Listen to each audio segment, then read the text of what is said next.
Vamos falar sobre história. Bom, esta palavrinha pode ser interpretada de três formas. Ela pode ser uma ciência que estuda a evolução humana, pode ser tida como um conjunto de narrativas que podem ser reais ou ficcionais, mas aqui nós vamos nos estar atentando às narrativas verdadeiras, ou ela pode ser a evolução cultural, que é esse período organizado de pré-história e história. Mas, basicamente, o que é essa história? Ela é o que vai estudar a evolução humana ao longo do tempo, se atentando a fatos oriundos de outros fatos e que acarretam outros fatos. Como é isso? A história, ela estuda a evolução humana ao longo dos anos, por meio dos fatos que são ocorridos por conta de fatos e que acarretam outros fatos. Como é isso? Mas é bem prático. Você está andando descalço. Isso é um fato. Sua mãe vê você andando descalço. Outro fato. O fato de você estar andando descalço, ela briga com você. Outro fato aconteceu por conta de um fato passado. Você foi lá, viu que sua mãe brigou, calçou a chinela. Outro fato aconteceu. Então percebam que é uma causa e efeito, uma lei da ação e da reação. Então a gente tem isso no decorrer dos anos. Mas se ela estuda a evolução humana ao longo do tempo, a gente também tem que entender como é feita essa contagem de tempo. Ela é feita, gente, surgiu por meio de convenções. Grupos de pessoas se reuniram para decidir alguma coisa. Então, foi firmado que ela se baseia no calendário cristão, onde o marco inicial, o zerinho aqui, numa reta numérica, como seria na matemática, é o nascimento de Jesus Cristo. Antes disso, antes de Cristo, essa contagem do tempo é feita por ordem decrescente. Já depois de Cristo é feita por ordem crescente. É algo bem simples de entender. Tenham isso como uma reta numérica. Aqui o zero, aqui os números negativos e aqui os números positivos.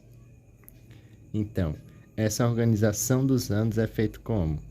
Em décadas, período de 10 anos, milênios, 1000 anos, ou por séculos, 100 anos. Esse século tem uma coisinha especial porque ele é representado, na maioria das vezes, por algarismos romanos. Então a gente tem uns exemplos. 1500 é o século XV. Já o 1501, ele vai ser pertencente ao século XVI. 667. Este ano pertence ao século VII, porque ele vai terminar no ano 700. Perceba o 7zinho na frente para combinar com esse século aqui, ó. E esse ano 2020 pertence ao século 21. Por que isso? Este século termina no ano 2100. 2100, percebam que tem um 21zinho.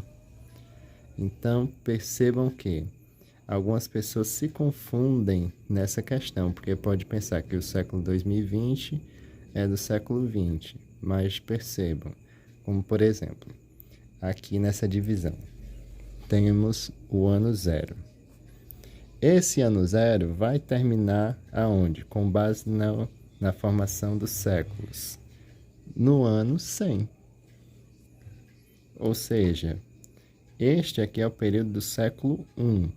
Depois disso, no ano 101, já é outro século totalmente diferente. Século II. Vai terminar em 200. Então é por isso que tem essa questão aqui. Essa história é tradicionalmente dividida em pré-história e história. Como é feita essa divisão? É feita através do surgimento da escrita. Na pré-história é esse período anterior à escrita. Já a história é o período posterior. Na pré-história temos essa divisão de paleolítico, neolítico e idade dos metais.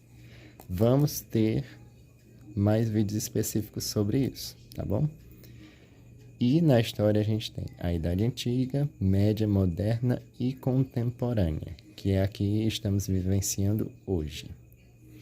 Só que essa divisão, esses termos em específico, eles sofrem questionamentos atualmente. Por quê?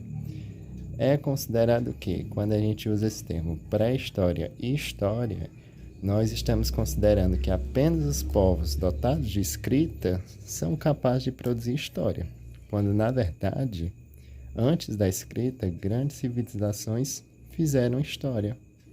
Então, é por isso que esse termo, às vezes, sofre algumas reformulações, sofre questionamentos, porque exclui a história desses antes da escrita. Espero que vocês tenham entendido. Qualquer dúvida, podem perguntar.